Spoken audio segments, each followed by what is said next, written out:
چند باتیں ہیں خاص طور پر نوجوانوں کے لیے اور عام طور پر سب کے لیے کہ نوجوانوں کو بھی یہ باتیں سمجھا دیں تاکہ نوجوانوں کی زندگی سنور جائے، دنیا اور آخرت بن جائے۔ وہ یہ ہے کہ نوجوانوں کو شادی کا شوق تو بہت ہوتا ہے، لیکن شادی کے حوالے سے وہ علم حاصل نہیں کرتے۔ ازدواجی زندگی کا ایک اہم ترین موڑ ہے۔ اگر اس موڑ پہ غلطی کر بیٹھا تو عین ممکن ہے کہ پوری زندگی اس کا خمیازہ بھگتنا پڑے، اور اگر اس موقع پر بالغ نظری کا مظاہرہ کیا اور کچھ دین سیکھ لیا،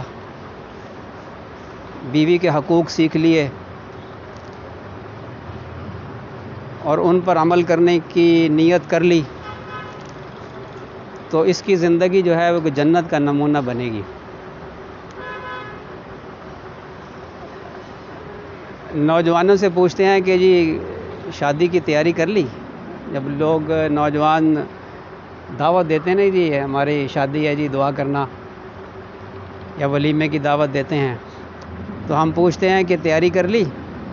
وہ کہتے ہیں ہاں جی تیاری کر رہے ہیں، کپڑے خرید لیے اور سوٹ وہ جوتے خرید لیے، کمرہ تیار ہو گیا ہے، بیڈ بھی لے لیا ہے،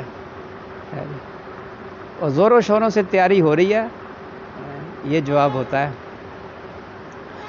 شادی کے تھوڑی عرصے کے بعد جب پریشانیاں شروع ہوتی ہیں پھر آتے ہیں کہ حضرت جی یہ مسئلہ ہے، بیوی فرما بردار نہیں ہے اور ساس بہو کا بڑا جھگڑا ہے اور یہ ہے وہ ہے، مسئلے شروع۔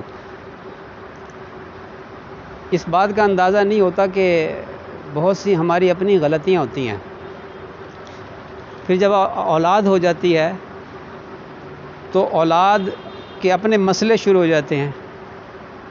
میرے پاس آئے ایک صاحب، ابھی کل پرسوں کی بات ہے، کہ وہ صرف ان کی بات نہیں ہے، یہ ہر گھر کے اندر مسئلہ ہے کہ بیٹا جو ہے وہ بات نہیں مانتا، کہنا نہیں مانتا، ضدی بہت ہے۔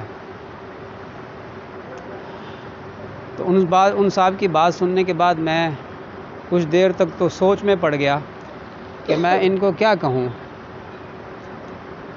اللہ تعالیٰ کی طرف متوجہ ہو جاتا ہوں جب کوئی ایسی بات ہو کہ اللہ تو ہی سلجھا دے بات۔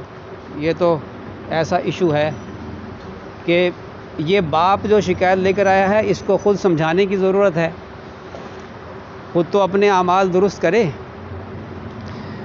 بیٹے کو سمجھانا کیسے ممکن ہوگا کہ بیٹا جب فرما بردار ہے ہی نہیں، میں کہوں کہ آپ بیٹے کو میرے پاس لے کر آئیں، تو آئے گا نہیں جب وہ فرما بردار ہی نہیں ہے۔ میں کہوں بیٹے کو تبلیغ میں 3 دن کے لیے ایک چلے کے لیے بھیج دو، جب وہ مانتا ہی نہیں ہے تو کیسے جائے گا؟ تو یہی ممکن ہے نا کہ تبلیغ والوں کو کہا جائے کہ 2 ساتھی جائیں، خصوصی ملاقات کریں اور جا کر اس نوجوان سے بیٹھک میں بیٹھ کر کچھ بات چیت کریں۔ وہ 10 منٹ کی، 15-20 منٹ، آدھے گھنٹے کی گفتگو کریں گے تو وہ کتنا اثر کرے گی؟ مشکل ہوگا۔ باپ کی دعا بیٹے کے لیے قبول ہوتی ہے تو سب سے پہلے تو خود سیدھے ہو جائیں نا، کہ اللہ تعالیٰ شانوں سے مانگنا شروع کریں، مانگیں، توبہ استغفار کریں۔ تو میں نے ان کو سب سے پہلا سبق جو دیا وہ یہ دیا کہ حضور آپ اور آپ کی اہلیہ جو ہے وہ استغفار کثرت سے کریں، 313 315 دفعہ روز کریں، آپ بھی کریں، آپ کی اہلیہ بھی کریں۔ سمجھدار تھے۔ میں نے کہا کہ بہت سی ہماری اپنی غلطیاں ہوتی ہیں۔ کہنے لگے بالکل ہماری اپنی غلطیاں ہیں۔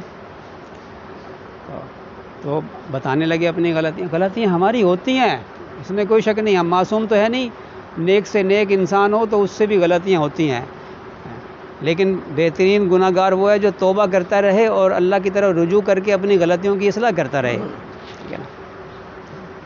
اللہ تعالیٰ کو بہت پسند ہے۔ تو شادی کی تیاری کسے کہتے ہیں؟ شادی کی تیاری ایک پورا چیپٹر ہے، شادی ایک پورا چیپٹر ہے، ایک باب ہے، علم کا ایک باب ہے، اور علم کا ایک باب سیکھنا 1000 رکعت نفل سے افضل ہے۔ تو نوجوان تیاری کریں شادی کی، تو تیاری کہتے کسے ہیں؟ اصل بات یہ ہے نا، نہ ماں باپ اولاد کو سمجھاتے ہیں، بیٹیوں کو مائیں نہیں سمجھاتی، باپ نہیں سمجھاتا، بیٹوں کو باپ کی ذمہ داری ہے، ماں کی ذمہ داری ہے، بیٹوں کو سمجھائیں۔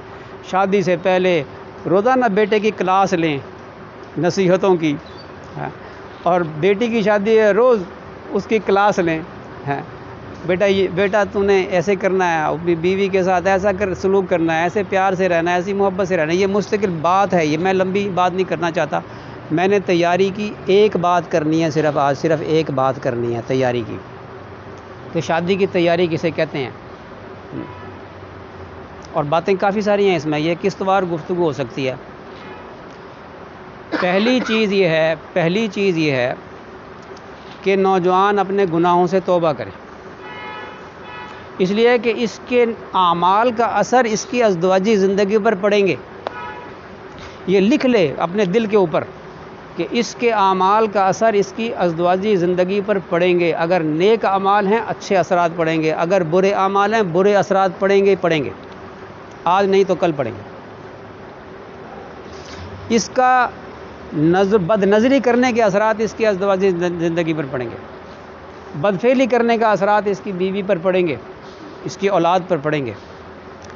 یہ اگر بے نمازی ہے نا تو اس کے اثرات پڑیں گے۔ کہتے ہیں نا، ہم بچپن سے سنتے چلے آئے ہیں کہ بے نمازی کی نحوست 40 گھروں تک جاتی ہے، اور اتنی سخت وعیدیں ہیں بے نمازی کے بارے میں۔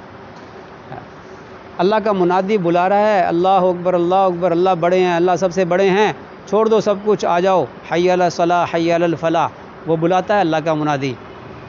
اور صاحب بہادر جو ہیں نا موبائل پہ لگے ہوئے ہیں، گیمز کر رہے ہیں یا کوئی ویڈیو دیکھ رہے ہیں، اور ادھر نماز کا وقت ہے، ادھر موٹر سائیکل سٹارٹ کر کے یہ جا رہا ہے کہیں دوستوں کے پاس۔ اللہ تعالیٰ گلہ کرتے ہیں اپنے بندے سے، اے میرے بندے، میرے منادی نے تجھے بلایا، تیرے دوست جو ہیں وہ مجھ سے زیادہ اہم ہیں تیرے نزدیک، میں تجھے بلاتا ہوں میرے پاس آ جا۔ اور اس میں کامیابی ہے، کامیابی، انسان کامیابی کے لیے مارا پھرتا ہے نا آج کل، حی علی الفلاح، کامیابی اس میں ہے۔ تم آؤ تو صحیح میرے پاس، کام تو میں نے تمہارے بنانے ہیں نا، کام تو میں نے بنانے ہیں، میرے ساتھ تم بنا لو، میں تمہارے کام بنا دوں گا۔ اللہ تعالیٰ یہ فرماتے ہیں۔ لیکن بندہ، یہ نوجوان اپنے خواہش نفس سے مغلوب ہو کر اس طرف بھاگتا ہے جہاں گناہ کے اسباب ہیں، اس طرف بھاگتا ہے۔ یاد رکھے کہ یہ اس کے اثرات اس کی ازدواجی زندگی پر پڑیں گے۔ سب سے پہلی چیز ہے کہ توبہ کرے، توبہ، گناہوں سے توبہ کرے۔ اور آپ جانتے ہیں کہ اللہ تعالیٰ کے نزدیک کس بندے کی کون سی بات سب سے زیادہ محبوب اور پسند ہے؟ اللہ تعالیٰ کو اپنے کس بندے کی کون سی بات سب سے زیادہ پسند ہے، محبوب ہے؟ وہ ہے نوجوان کی توبہ، نوجوان کی توبہ، کہ وہ گناہوں سے توبہ کر لے تو اللہ تعالیٰ شانوں کو یہ نوجوان بڑے ہی پسند ہے۔ اسی لیے کل قیامت کے دن اس نوجوان کو اللہ تعالیٰ شانوں اپنے عرش کا سایہ عطا فرمائیں گے۔ تو گناہوں سے توبہ کر لے۔ وَذَرُوا ظَاهِرَ الْإِثْمِ وَبَاطِنَهُ، چھوڑ دو وہ گناہ جو تم ظاہر میں کرتے ہو اور باطن میں کرتے ہو۔ تو باطنی گناہوں کو بھی چھوڑ دے، کہیں ایسا نہ ہو کہ میرے اندر تکبر ہے اور تکبر کے اثرات میری ازدواجی زندگی پر پڑ جائیں، میرے اندر حسد ہے تو میری حسد کے اثرات میری ازدواجی زندگی پر پڑ جائیں۔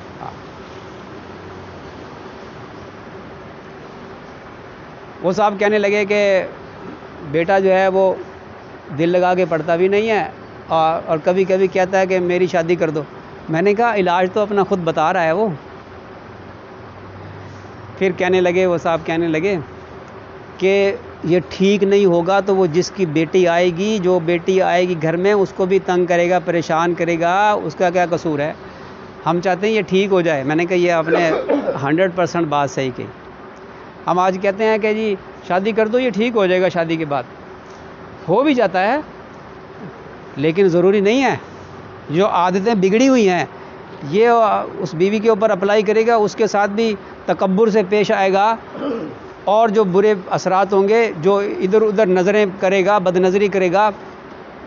جس نوجوان کی نظروں کا کنٹرول نہیں ہے اور غیر محرموں کی طرف دیکھتا ہے، بری نیتوں سے دیکھتا ہے، اس کو اپنی بیوی کے اندر لذت نہیں آتی، اور اپنی بیوی اس کو اچھی نہیں لگتی، وہ اور دوسری عورتیں اچھی لگتی ہیں۔ اور جو اپنی نظروں کی حفاظت کرتا ہے، اس کی بیوی کالی کلوٹی بھی ہو نا، وہ اس کو حوری لگتی ہے۔ ہاں جی، اس لیے سب سے پہلی تیاری نوجوان کے لیے کہ وہ جو کرے اپنی شادی کے لیے، وہ کرے اپنے گناہوں سے توبہ کرے۔ گناہ سے توبہ کرنے والا اللہ کو بڑا پسند ہے۔ ایک بات ہے، توبہ سے گناہ تو معاف ہو جاتے ہیں، ایک دفعہ توبہ کرے گا اللہ اسی وقت ہی معاف کر دیں گے، اللہ تو معاف کرنے کے لیے تیار بیٹھا ہوا ہے۔ لیکن ایک بات یاد رکھیں کہ وہ جو گناہ ہوتے ہیں نا، گناہ، ان کی نحوست دیر تک، بعض اوقات دیر تک چلتی ہے۔ ایک نوجوان جھوٹ بولتا ہے، جھوٹ بولنے کی عادت ہے، دھوکہ دیتا ہے۔ یہ دو گناہ تو ایسے ہیں کہ حدیث شریف میں ہے کہ مسلمان بڑے سے بڑا گناہ کر سکتا ہے، لیکن یہ دو گناہ نہیں کر سکتا، جھوٹ نہیں بول سکتا اور دھوکہ نہیں دے سکتا۔ لیکن آج مسلمانوں کے اندر، نوجوانوں کے اندر یہ دونوں گناہ موجود ہیں کہ نہیں؟ جھوٹ بولتا ہے۔ اب دوستوں کو پتہ چل گیا، رشتہ داروں کو پتہ چل گیا کہ یہ جھوٹ بولتا ہے، اس نے فلانے موقع پہ جھوٹ بولا تھا، ایک جھوٹ پکڑا گیا تو اب 1 سال کے بعد بھی کوئی بات کرے گا نا، اس کو شک ہوگا کہ یہ جھوٹ بول رہا ہے، ہوگا نہیں، چاہے اس نے توبہ کر لی۔ تو اپنا کیا کہتے ہیں وہ بحال کرنے کے لیے، اعتماد بحال کرنے کے لیے کچھ ٹائم لگتا ہے، پھر ذرا صبر کرنا پڑے گا، برداشت کرنا پڑے گا۔ جب وہ کہے گا نا یار تو جھوٹ بولتا ہے، تو اب اس کو ضبط کرنا پڑے گا، برداشت کرنا پڑے گا، پھر توبہ کرے گا، اللہ معاف کر دے، اس اثر کو بھی ختم کر دے۔ عاجزی کرے، تکبر نہ کرے کہ میں جھوٹ بولتا ہوں، غصہ کرے، غصہ بھی نہ کرے، تکبر بھی نہ کرے، عاجزی کرے، پھر اللہ کی طرف رجوع کرے۔ دھوکہ دیا کسی کو، ایک دفعہ دھوکہ دیا، اس کے بعد توبہ کر لی، توبہ کرنے پہ گناہ تو ہو گیا معاف، لیکن کیا ہوگا؟ اس کا اثر دیر تک چلے گا۔ اس لیے کہتے ہیں گناہوں سے اپنے آپ کو بچاؤ، اور توبہ کرتے رہو، استغفار کرتے رہو، اللہ کا ذکر کثرت سے کرتے رہو، اور دعائیں مانگتے رہو۔ اور دوسری چیز جو دوسری تیاری ہے وہ ہے دعاؤں کا اہتمام، ٹھیک ہے نا؟ اس پہ میں پھر انشاءاللہ تعالی کسی موقع پہ بات کروں گا۔ تو شادی کی پہلی تیاری وہ ہے گناہوں سے توبہ کرنا۔ پھر کیا ہوگا؟ اللہ تعالیٰ شانو اس کی برکت دکھائیں گے، اور انشاءاللہ بیوی کے اوپر بھی اس کے اچھے اثرات ہوں گے، پھر آگے اولاد کے اوپر بھی اس کے اچھے اثرات ہوں گے، اگر ہم ان باتوں پہ عمل نہیں کر سکے۔ اچھا، گناہوں میں بالکل اخیر میں جو عمل ہوتا ہے نا، نکاح اور ولیمہ، شادی، برات، اس کے اندر تو کسریں ہم نکال دیتے ہیں، سارے گناہ جمع کر دیتے ہیں اس کے اندر۔ پھر اس کی جو نحوست ہوتی ہے وہ میں بیان کرتا رہتا ہوں اس حوالے سے۔ تو اس لیے توبہ کریں کہ گناہ نہیں کریں گے، اور شادی اچھا طے کیا ہوتا ہے دوستوں میں، ہم نے جی دوستوں کو بلانا ہے، اور ہم نے سٹیج پر بیٹھنا ہے، دلہن ہم نے سب کو دکھانی ہے۔ توبہ، کتنی بے غیرتی کی بات ہے۔ دیوس ہے ایسا مرد جو اپنی بیوی کو لوگوں کے سامنے لے کر آئے بے پردہ۔ وہ ایک مبارک موقع ہے، اس مبارک موقع کو خرافات، گناہوں، غیر مسلموں کی مشابہت کے اندر ہم اس کو ایک غلیظ عمل بنا دیتے ہیں جو کہ اتنا مبارک عمل تھا۔ پھر اس گناہ کے اثرات انسان کی ازدواجی زندگی پر پڑتے ہیں، اور پھر آتے ہیں۔ پہلے بہت سمجھایا ہوتا ہے لیکن سمجھ میں نہیں آتی بات، اور پھر جب پریشانی آتی تو پھر آتے ہیں۔ تو پہلا سبق یہ ہے نوجوانوں کے لیے کہ وہ اپنے گناہوں سے توبہ کر لیں۔ تو بڑے حضرات جو سن رہے ہیں وہ اپنے بچوں کو یہ باتیں سمجھائیں، چلائیں اس پہ۔ اللہ تعالیٰ ہمارے کی توفیق عطا فرمائے۔ وآخر الدعوانا ان الحمدللہ رب العالمین۔